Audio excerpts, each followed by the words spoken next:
기도하심으로 수요 말씀 예배를 하나님 드리도록 하겠습니다.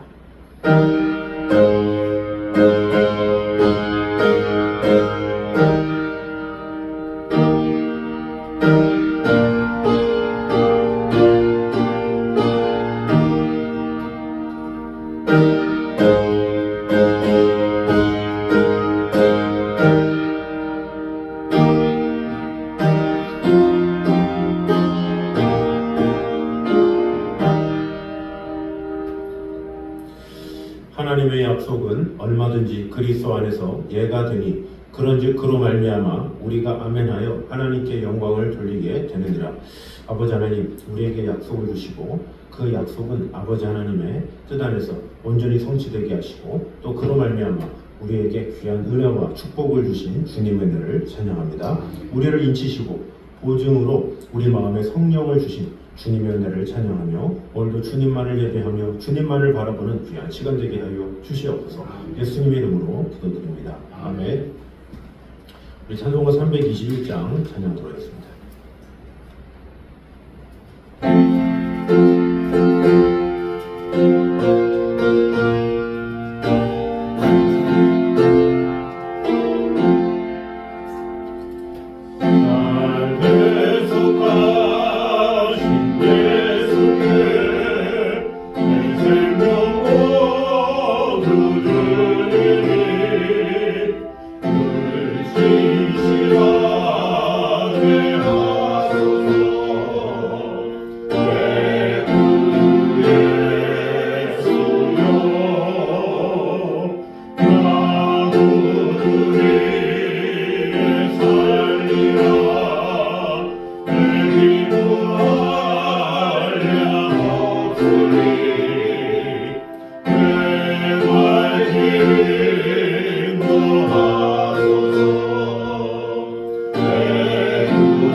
사무엘상 18장입니다.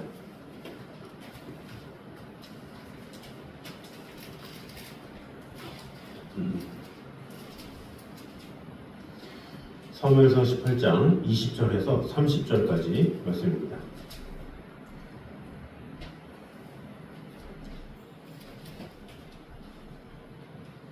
사무엘상 18장 20절에서 30절까지 말씀입니다. 교독하도록 하겠습니다.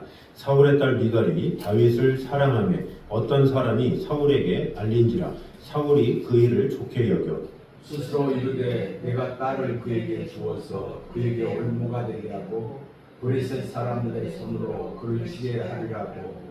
이에 사울이 다윗에게 이르되 내가 오늘 다시 내 사이가 되리라 하니라. 사울이 그의 신하들에게 명령하되 너희는 다윗에게 비밀히 말하여 이르기를 보라 왕이 너를 기뻐하시고 모든 신하도 너를 사랑하나니 그런즉 내가 왕의 사위가 되는 것이 가하니라 하라. 사울의 신하들이 이 말을 다윗의 귀에 전하매 다윗이 이르되 왕의 사이 되는 것을 너희는 아무도 모르나 나는 가난하고 전한 사람이라 하니라. 사울의 신하들이 사울에게 말하여 이르니 다윗이 이러이러하게 말하더이다 하니 사울이 이르되 너희는 다윗에게 이같이 말하기를 왕이 아무것도 원하지 아니하고 다만 왕의 원수의 보복으로 블레셋 사람들의 뼈피 100개를 원하신다라 했으니 이는 사울의 생각에 다윗을 블레셋 사람들의 손에 죽게 하려 함이라. 사울의 신하들이 이 말을 다윗에게 아뢰매 다윗이 왕의 사위 되는 것을 좋게 여김으로 결혼할 날이 차기 전에 다윗이 일어나서 그의 부하들과 데려와서 블레셋 사람 200명을 죽이고 그의 커피를 가져다가 수저로 왕 위에 대려 왕의 사위가 되고자 하니 사울이 그의 딸 미갈을 다윗에게 아내로 주었더라. 여호와께서 다윗과 함께 계심을 사울이 보고 알았고 사울의 딸 미갈도 그를 사랑하므로 사울이 다윗을 더욱더 두려워하여 평생에 다윗의 대적이 되니라. 다 같이 보겠습니다. 블레셋 사람들의 방백들이 싸우러 나오면 그들이 나올 때마다 다윗이 사울의 모든 신하보다 더 지혜롭게 행하매 이에 그의 이름이 심히 귀하게 되니라. 아멘. 자, 오늘 본문은 계속해서 이 다윗을 경계하는 이 사울의 또 태도 그 가운데 미갈을 결혼시키는 과정에서 다윗이 한 행동을 통해서 우리에게 주신 은혜를 보도록 하겠습니다. 먼저 자신의 실체를 정확히 깨달은 자만이 진정 겸손해질 수 있음을 볼 수 있습니다. 우리 23절을 보면 사울의 사위가 될 것을 권하는 신하들의 말에 다윗은 왕의 사위가 된다는 것은 중요한 일로서 자기는 가난하고 천한 사람이기 때문에 왕의 사위가 될 자격이 없다 이렇게 말을 하고 있습니다. 실제로 다윗의 가문은 이스라엘의 왕인 사울에 비하면 비천할 수밖에 없었습니다. 그래서 다윗은 사울 왕가에 비해 자기는 가진 것이 없고 연약함을 이렇게 겸손한 말로 나타낸 것입니다. 이렇게 겸손한 마음은 자신의 처지와 분수를 알고 그에 합당한 생각과 자신이 가진 것에 대한 만족을 가질 때 생깁니다. 누가복음 18장에 보면 예수님의 비유 중에 바리새인과 세리의 비유가 나옵니다. 두 사람은 우연히 성전에 올라가 함께 기도하게 되었습니다. 참으로 아름다운 모습이라고 볼 수가 있죠. 그런데 그런 기도하는 모습 가운데 그 두 명의 모습은 완전히 다른 것을 볼 수가 있습니다. 먼저 바리새인을 보면 그는 세리와 비교하여 자신은 죄를 짓지 않았음과 동시에 오히려 금식하고 기도하고 11조하는 자신의 생활을 자랑했습니다. 이에 비해서 세리는 바리새인 가까이에 가서 서지도 못했습니다. 그리고 고개를 들지도 못한 채 다만 죄인인 자신을 불쌍히 여겨달라 이렇게 간구하는 내용이 나옵니다. 기도의 태도와 내용이 얼마나 차원이 다릅니까? 그런데 예수님의 평가는 이들이 기도한 내용이나 태도와는 다른 정반대의 내용이었습니다. 즉 예수님께서는 바리새인은 의롭다 하심을 받지 못했지만 세리는 의롭다함을 받았다 이렇게 말씀하셨습니다. 왜 이런 결과가 나왔겠습니까? 한 사람은 교만했기 때문이요, 한 사람은 겸손했기 때문입니다. 그럼 어떻게 해서 바리새인은 교만하게 되었고 세리는 겸손하게 되었습니까? 먼저 바리새인은 자신의 위치와 본분과 처지를 몰랐죠. 복음서를 보면 일반적으로 예수시대 바리새인들은 외식의 대가였습니다. 그들은 결코 세리보다 낫다고 할 수가 없는 이들이었습니다. 단지 죄가 철저히 은폐되어 있었을 뿐이지 알고 보면 썩고 냄새나는 이들이었죠. 그런데 이들의 이렇게 숨은 죄의 모습은 보지 않고 자신들의 외부로 나타난 모습과 행동만을 가지고 자신들을 평가했습니다. 즉 그들은 자신들을 의인으로 알고 교만했다라는 거죠. 어떻게 보면 자신의 본분, 자신의 처한 상황, 자신의 어떤 그런 태도에 대해서 전혀 개선될 생각도 없었고 자신이 자신을 잘 몰랐다고 볼 수가 있습니다. 그래서 그들은 교만으로 오히려 예수님께 책망을 받은 것을 볼 수가 있습니다. 이에 반해서 세리들은 자신들의 내면을 정확하게 봤습니다. 자신들이 얼마나 큰 죄인이며 구원받을 수 없는 이들인지 알았습니다. 그래서 그들은 겸손하지 않을 수 없었습니다. 이것은 겸손이 반드시 성품과만 연결된 것이 아니라는 사실을 우리에게 말해줍니다. 성품 이전에 자신에 관한 지식 차원의 문제입니다. 죄악된 자신의 본래 모습을 얼마나 정확히 솔직히 알고 있느냐에 따라서 사람은 교만해지기도 하고 겸손해지기도 한다라는 것입니다. 그러므로 이 자신을 사회적 지위나 학식이나 인격, 심지어 교회의 직분만을 가지고 보면 안 된다라는 것이죠. 철저히 죄된 자신의 모습, 부족하고 연약하기만 한 모습을 정확하게 봐야 한다는 거죠. 어느 누구도 자신의 모습을 보면 볼수록 자신의 죄인됨을 깨달으면 깨달을수록 겸손해질 수밖에 없다는 것이죠. 모든 인간은 단 한 명도 예외가 없습니다. 그래서 로마서 3장 2, 3절에도 모든 사람이 죄를 범하였음에 하나님의 영광에 이르지 못하였다 이렇게 말씀하고 있죠. 모든 인간은 하나님 앞에 자랑할 수가 없는 존재들입니다. 그저 자신의 죄인됨을 인식하면서 하나님 앞에 겸손히 나아가고자 하는 자를 하나님께서는 긍휼히 여겨주시고 돌봐주시고 함께 하신다는 사실을 우리는 알아야 합니다. 다윗은 자신의 신분을 알았죠. 자신의 죄된 모습을 알았고 그대로 고백했고 또 그대로 자신을 노출했습니다. 그래서 하나님께서 사용하셨다라는 것을 우리는 알아야 합니다. 그러므로 이 세상 어느 누구도 자신을 자랑할 사람은 아무도 없으며 자신의 모습을 알고 하나님 앞에 엎드리는 자, 겸손히 주님 앞에 나오는 자를 하나님께서 은혜 주시고 함께 하신다는 사실을 꼭 기억함으로 말미암아 오늘도 나 자신의 죄인된 모습을 내려놓고 주님 앞에 나와 주님 앞에 귀하게 쓰임받는 저 여러분 되시기를 주님 이름으로 축원합니다. 두 번째는 의인에게 인생의 위기는 축복으로 가는 초고속 방편임을 말씀하고 있습니다. 25절에서 27절을 보면 이미 자기의 힘으로 다윗을 제거할 수 없다고 판단을 내린 사울은 블레셋 사람의 손으로 다윗을 죽이기로 마음을 먹었습니다. 그것이 무엇입니까? 다윗에게 명령을 하죠. 이 블레셋 사람의 양피 100을 가지고 와라 이렇게 말을 하는 것입니다. 어떻게 보면 전장에서 다윗을 죽이겠다라는 것이죠. 다윗은 순수한 마음으로 내가 어떻게 왕의 사위가 될 수 있을까요? 이렇게 했는데 오히려 사울은 그래? 그런 마음 가졌어? 그럼 내가 너를 한번 이용해보지 하면서 전장으로 다윗을 몰아낸 그러니까 얼마나 이 다윗에게는 극심한 고난이고 어려움이겠습니까? 이 절대절명의 위기였고 이 위기를 어떻게 견뎌내느냐 이것이 어떻게 보면 다윗에게 중요한 요소라고 볼 수가 있습니다. 이것을 무조건 쉽게 받아들였다가는 블레셋 사람들에게 죽기 십상이죠. 어떻게 이 100명의 사람들의 양피를 금방 뵐 수 있겠습니까? 우리 성도가 세상을 살아가노라면 이런 일을 종종 만나기도 한다라는 거죠. 인생의 모진 풍파가 느닷없이 몰려올 때가 많다라는 것이죠. 그런데 여기 보니까 다윗이 블레셋 사람들의 양피를 사울이 요구한 것보다 2배 더 많이 바쳤다 이런 내용이 나옵니다.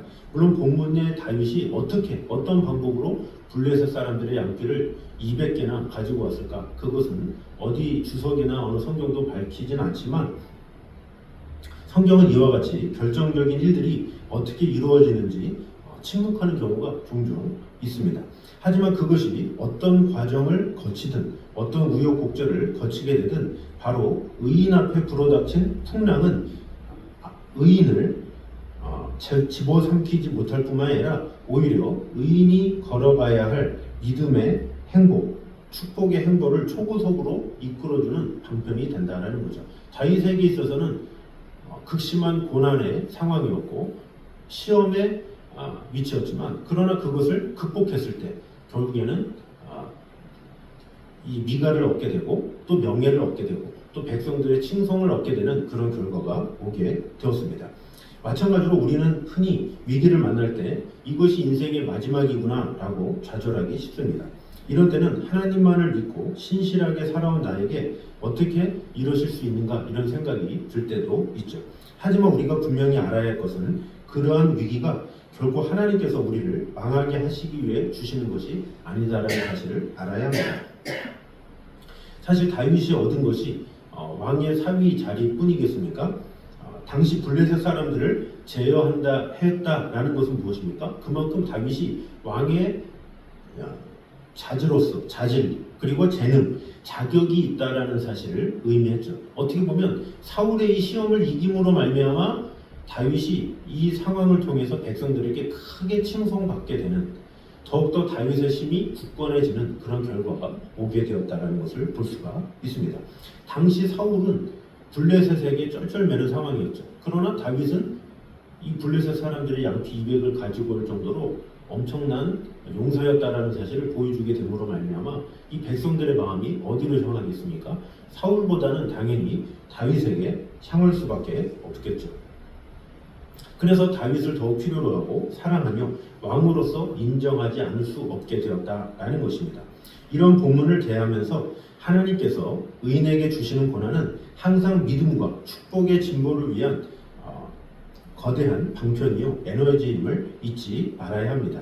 우리가 잘 알고 있지만 요셉도 이런 풍랑을 타고 애굽의 총리 대신으로 초고속 행진을 하게 됐고, 다니엘과 모르드게 역시 다 그런 일들을 거치면서 결국에는 그들이 하나님께서 원하시는 대로 또 세상에서도 인정받는 사람들로 세워진 것을 볼 수 있게 되었습니다. 그러므로 지금 나에게 닥친 풍랑을 어떤 원망과 좌절, 한숨의 눈길로 바라보는 것이 아니라 다윗과 같이 모든 것을 하나님의 은혜에 맡기고 당당하게 뛰어둠으로 말미암아 하나님께서 결국에는 나에게 가장 좋은 것을 주시리라는 믿음을 가지고 하나님의 영광만 바라는 저 여러분 되시기를 주님의 이름으로 축원합니다. 세 번째로는 하나님은 때로 인간의 악한 계획을 당신의 뜻을 이루는 방편으로 쓰신다라는 사실을 볼 수가 있습니다.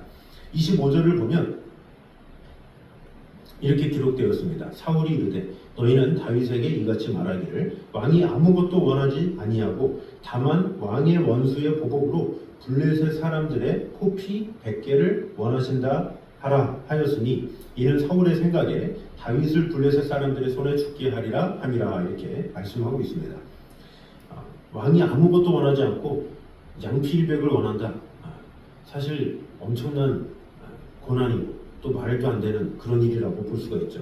나 다 원하지 않아. 그러나 포피 100개 다오. 이것은 너 죽어라. 이런 말이죠.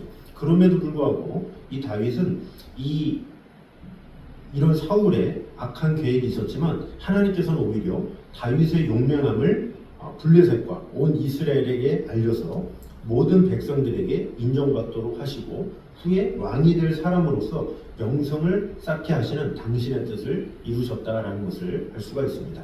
이것이 무엇을 말합니까? 인간이 아무리 악한 계획을 세운다 할지라도 하나님께서는 그것을 통해 당신의 뜻을 이루신다는 것을 말해주는 것이라고 볼 수가 있습니다.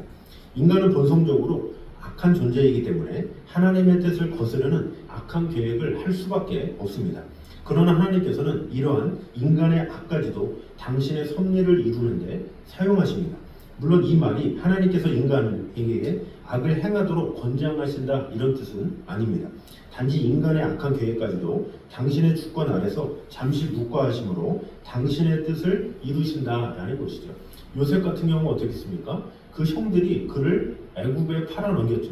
어떻게 보면 그런 악행이 어디 있습니까? 그러나 그 악행을 나중에는 하나님께서는 선으로 바꾸시죠. 그래서 창세기 50장 20절에 요셉이 이런 고백을 하죠. 하나님께서 선으로 바꾸셔서 만민의 생명을 구하나라 하셨다. 이렇게 말씀하고 있습니다.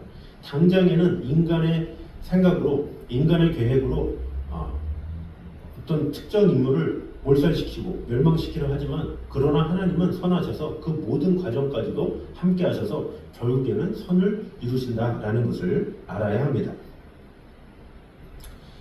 그러므로 우리는 비록 악인의 계획으로 인해서 우리의 삶이 고통스러울지라도 그 가운데서 우리를 향하신 하나님의 뜻을 발견해야 된다라는 것이죠. 그리스도를 못 박은 유대인들도 마찬가지입니다.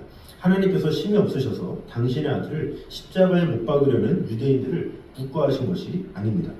하나님께서는 죄 없는 당신의 어린 양을 못 박는 유대인의 악행을 묵과하심으로 오히려 만민을 구원하려는 당신의 섭리를 이루는 방편으로 삼으셨다라는 것입니다. 요셉이 애굽으로 팔려갈 때 얼마나 괴로웠고 또 예수님이 십자가에 달리실 때 얼마나 고통스러우셨겠습니까? 그러나 요셉과 그리스도는 그 가운데서 하나님의 뜻을 발견할 수 있었기 때문에 자신의 삶에 최선을 다하며 하나님의 섭리를 기대할 수 있었고 자기를 못 박는 자들을 용서할 수 있었던 것입니다. 그러므로 우리 역시 인간들의 악행 속에서도 하나님의 섭리를 발견하여 우리의 삶에 최선을 다하고 하나님의 뜻이 이루어지기를 기대하는 그런 성도가 되어야 합니다. 그러므로 지금 당장 보이는 억울함과 답답함과 이런 어지러운 일들로 말미암아 우리가 근심할 것이 아니라 오히려 이를 통해서 하나님의 뜻을 이루려는 하나님의 생각이 있음을 분명히 알아서 그 너머에 있는 하나님의 영광을 오늘도 바라보기에 힘쓰는 저는 되시기를 주님의 이름으로 축원합니다. 마지막 네 번째로는 우리가 하나님의 은혜를 입으면 입을수록 사단의 역사도 강해진다라는 사실을 볼 수가 있습니다. 28절과 29절을 보면 사울은 다윗에게 하나님이 함께 계심을 보고 또 그의 딸 미갈도 다윗을 사랑함으로 더욱 다윗을 두려워하여 다윗과 평생의 대적이 되었다 이렇게 기록을 하고 있습니다. 다윗이 하나님께 은혜를 입어 블레셋 군대를 무찌르고 개선했을 때 사울이 다윗을 죽이려 했던 것은 다분히 감정적 측면이 강했습니다. 그러나 다윗이 점점 더 하나님의 은혜를 입고 백성들과 신하들, 심지어 자기의 딸까지도 다윗을 사랑하게 되자 사울은 이제보다 주도 면밀하게 다윗을 파멸시키려고 시도하게 됩니다. 이것이 무엇을 의미하는 거겠습니까? 이는 곧 우리가 은혜를 받으면 받을수록 우리를 넘어뜨리고 해하려는 사단의 역사도 그만큼 강해진다라는 것입니다. 만일 우리의 신앙이 어린아이와 같은 신앙이라면 사단은 굳이 큰 힘을 발휘하지 않고서도 우리를 쉽게 쓰러뜨릴 수 있습니다. 그러나 우리가 하나님의 은혜를 입고 장성한 신앙을 소유한 사람이 된다면 사단은 우리를 넘어뜨리기 위해서 그만큼 더 힘을 쓰게 되는 것이 당연한 이치입니다. 욥을 보면 어떻습니까? 사단이 처음에는 재물과 자식으로 시험했죠. 그러나 다음에는 몸을 담보로 시험한 것을 볼 수가 있습니다. 이처럼 사단은 우리가 하나님께 은혜를 입으면 입을수록 우리의 신앙이 성숙하면 성숙할수록 더 강하게 도전하고 역사하는 것입니다. 그러므로 우리는 자신에게 있을 시험이 온다고 할지라도 이상하게 생각해서는 안 된다라는 것입니다. 그러므로 우리에게 어떤 불시험이 온다고 할지라도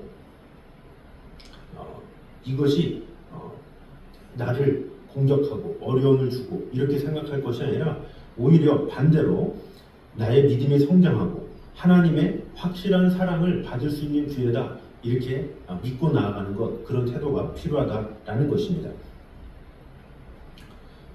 그러므로 신앙의 차원에서 보면 오히려 어려움이 있을 때 기뻐해야 되고 더욱더 즐거워하며 하나님께서 주시는 은혜와 사랑을 잘 받을 수 있는 그런 연단을 잘 하게 됨으로 말미암아 하나님께서 우리를 쓰시는 대로 잘 준비되어지는 자, 그것이 필요하다라는 것입니다. 이제 사단조차 두려워하고 견제할 만큼 신앙이 성장해 있고 또 하나님의 나라의 주요 일원이 되어 있음을 감사해야 된다라는 것입니다. 앞으로도 우리가 더욱더 믿음으로 살면 살수록 더욱더 기도하면 할수록 사단의 역사는 더 클 수밖에 없습니다. 그러나 사단의 역사가 크고 강할수록 하나님께서 나를 더 크게 쓰시리라 이런 믿음을 가지고 어떤 어려움과 어떤 고난과 역경이 온다 할지라도 결국엔 하나님께서 나를 더욱더 크게 쓰시려는 하나님의 계획이 있음을 알고 기죽지 말고 오직 하나님께서 주시는 화평함으로 늘 승리하며 나아가는 하나님께서 주시는 어떤 일도 믿음으로 승리하는 저여러분 되시기를 주님의 이름으로 축원합니다. 기도하겠습니다. 자네 주님 감사합니다. 우리와 늘 언제나 함께 하시는 하나님의 은혜를 찬양합니다.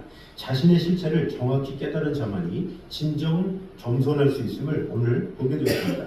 우리 자신의 모습을 먼저 잘 볼 수 있는 그런 자가 되게 하여 주시옵소서. 철저히 죄된 자신의 모습, 부족하고 연약하기만 한 모습을 정확하게 보며 겸손히 주님 앞에 모든 것을 내려놓고 나아가는 그런 성도들이 되게 하여 주시옵소서. 그럴 때 하나님께서 우리를 사용해 주시고 은혜 주신다는 사실을 오늘 보게 되었습니다.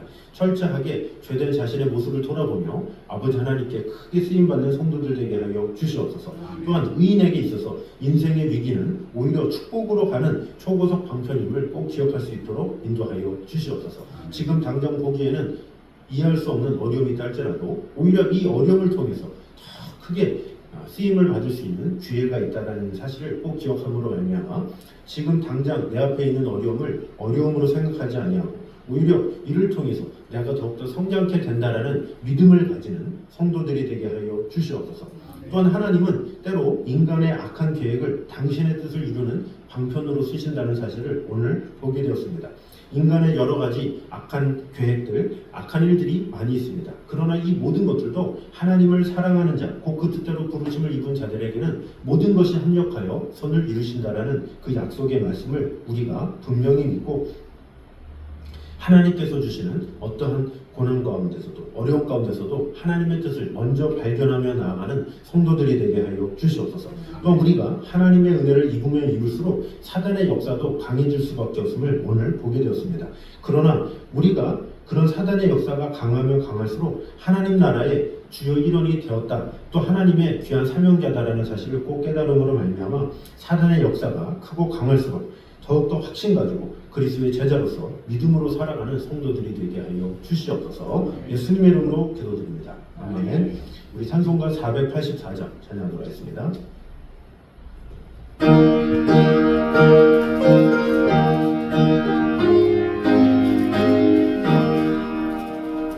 내 맘에 주여 소망 되소서. 주없이 모든 일 어때어라.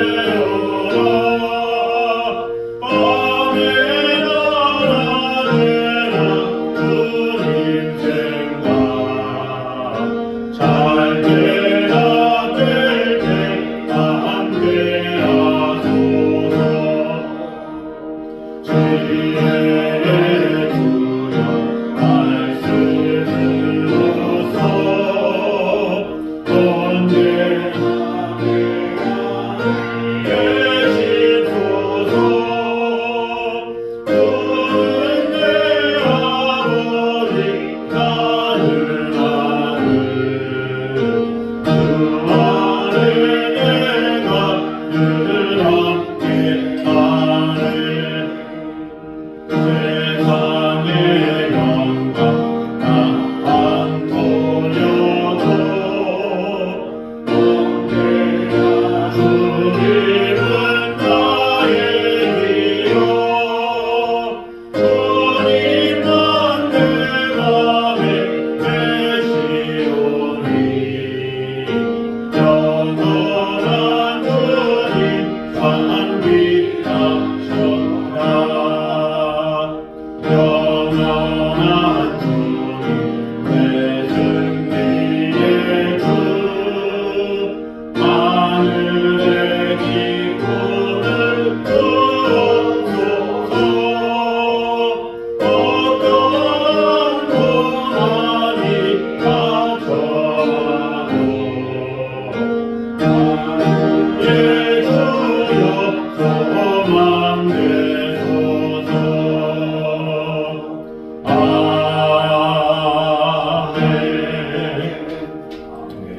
이제도 예수 그리스도의 은혜와 아버지 하나님의 무한하신 사랑과 성령님의 교통하심이 늘 우리와 함께 하시는 하나님의 영광을 위하여 자신의 모습을 온전히 보며 겸손히 살아가길 원하는 이 자리에 있는 모든 성도들 위해 이부터 한까지 함께 있기를 간절히 축원하옵나이다. 아멘.